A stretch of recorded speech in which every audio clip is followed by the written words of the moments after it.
The flicker. The old house stood at the end of a long, unpaved road, shrouded by ancient skeletal trees.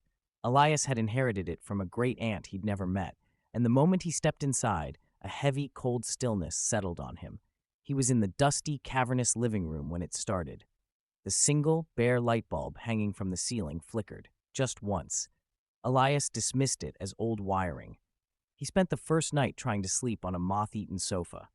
The house groaned with every passing hour. The wind, the settling foundation, he told himself. Then, the light in the hallway, which he'd left on, flickered. It wasn't a quick blink this time. It was a slowing, fading heartbeat of light before plunging the hall into absolute darkness. Elias sat up, heart pounding. He fumbled for his phone's flashlight. As the beam cut through the dark, he saw nothing, but he felt it, a palpable, icy breath against the back of his neck. He got up, determined to fix the fuse box in the morning and just endure the night.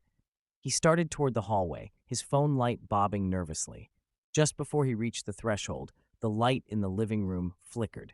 He turned quickly, expecting the bulb to die, but it came back. And then it happened again. Flicker, flicker, pause, flicker. Elias realized with a dizzying horror that the light wasn't just shorting out, it was being controlled. It was blinking, slowly, deliberately, as if trying to communicate. He backed away slowly, his eyes glued to the single bulb. It paused its rhythm. Then, with a final, desperate burst of energy, the light came on, bright and steady. But in that sudden clarity, Elias saw a figure standing in the pitch-black hallway. Tall, thin, completely featureless. It was exactly where his phone beam had been a moment ago. The light bulb in the living room exploded in a shower of sparks, plunging Elias into total darkness. He screamed, dropping his phone. He heard a slow, mechanical click-clack of footsteps moving toward him. He scrabbled backward across the dusty floor, his hands hitting splintered wood. And then, just 3 feet from his face, a new light appeared. It was the flashlight on his phone, lying on its side, casting a narrow beam up toward the ceiling. And above it, the featureless figure was leaning over the phone, its shadow swallowing the room. The figure's head slowly tilted toward him. Then, the phone light flickered.